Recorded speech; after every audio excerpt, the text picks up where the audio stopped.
This game recap is brought to you by Manscaped's Foot Duster Foot Deodorant. Say goodbye to stinky foot funk with this essential deodorant spray. Head over to manscaped.com and use the promo code SACCITY for 20% off and free worldwide shipping. The Foot Duster Foot Deodorant by Manscaped. The best protection any place below the waist. The Kansas City Chiefs took down the Washington Commanders to get their first preseason win of the year, 24-14. Aaron, yeah, got to go to you first here on this game. What were your takeaways? Couple of things I want to bring up. Number one is Patrick Mahomes is still the best quarterback in football. Breaking news. Shocker. Yeah, real shocker. Again, I lauded over Josh Allen. I won't go into too depth about Patrick Mahomes because I've done it so many times, but this dude is unreal.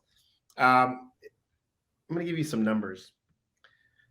18 of 26, 222 yards and 3 touchdowns. In 3 drives of the preseason. In 3 drives, he is 18 of 26, 222 and 3 touchdowns, 3 drives. This offense is not hurting because Tyreek Hill's gone. Like, yes, he is a dynamic player, but they are finding other ways to get guys involved. And that's without Mecole Hardman. That's without Juju Smith-Schuster really playing. He didn't play at all in this game either. MVS, Travis Kelce, and they're just so good, man. They're well coached. What can I say? One of the better coaches in football. So really excited about what the Chiefs are bringing. By the way, big time Justin Watson playing really, really well. And then Jody Fortson, tight end name to watch out for. Travis Kelce said he's been coming on. And then with the Commanders, I'm confused, okay? Carson Wentz looked like Carson Wentz. He's blah, like whatever. Like he's Blah. Blah, blah. Not David Blah, but blah.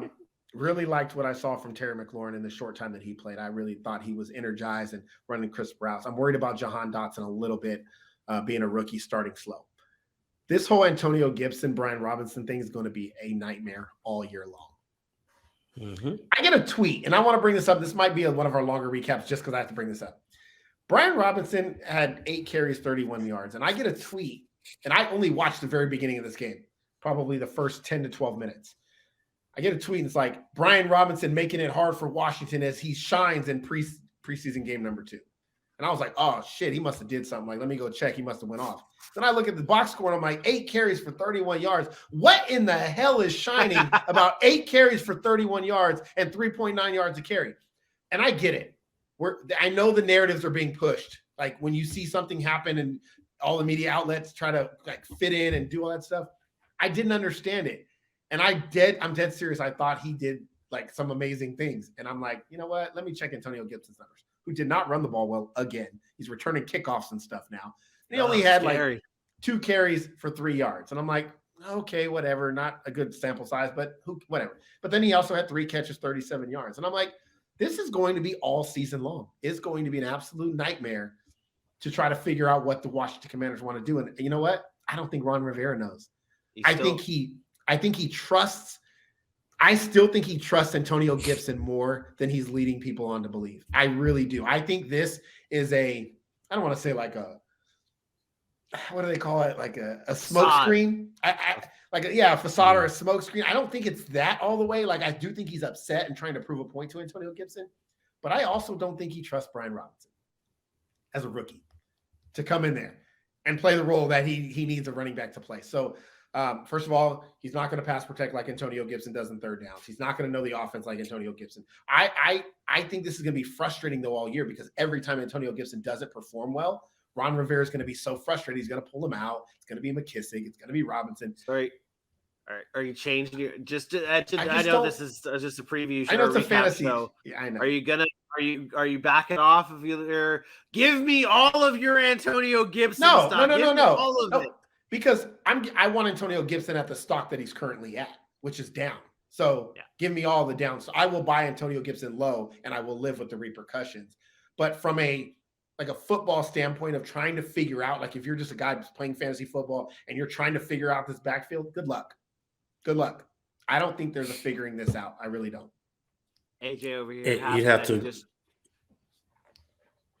I was about to say AJ over here happy that he just traded Antonio Gibson for a second round pick. I mean, I do things like that sometimes. Second round pick in a dynasty league like that? That's rough. No, I'll be okay.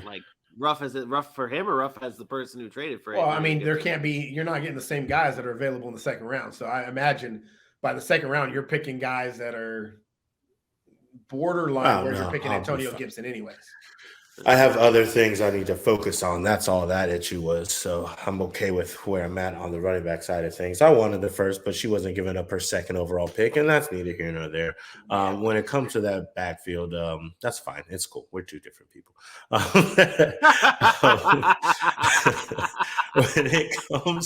When it comes to this backfield, when you talk about fantasy purpose, I think you're just going to have to be patient because I think this is going to be one of those where you're right, like to start the season, it's going to go back and forth. You're just going to have to, once someone gets the hot hand, that's the person you're going to see who's going to get a lot of the run. And maybe it is an Antonio Gibson being relegated to a lot more pass work. You see a J.D. McKissick not really getting as much work because Antonio Gibson is now getting that pass work. But from a football standpoint on that side of the ball, that was the only thing to really, really watch for. I think once the season gets going, we know what Terry McLaurin is going to be. We expect Jahan Dotson to step up a little bit. On the Chiefs side of things, I went to the defensive side of the ball, and it wasn't a lot. It wasn't a huge sample size, but Nick Bolton had himself a pretty good couple of series.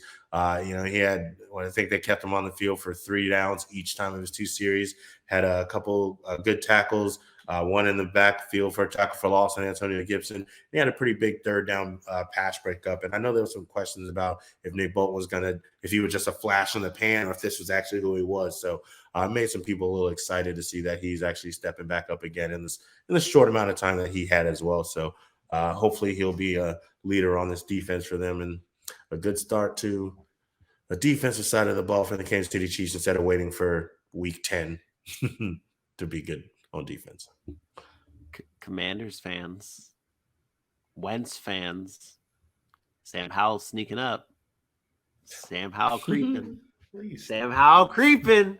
He creeping. We talked about it on the show. We said, do not be surprised if Carson Wentz gets. He ain't even playing over Taylor Heineke.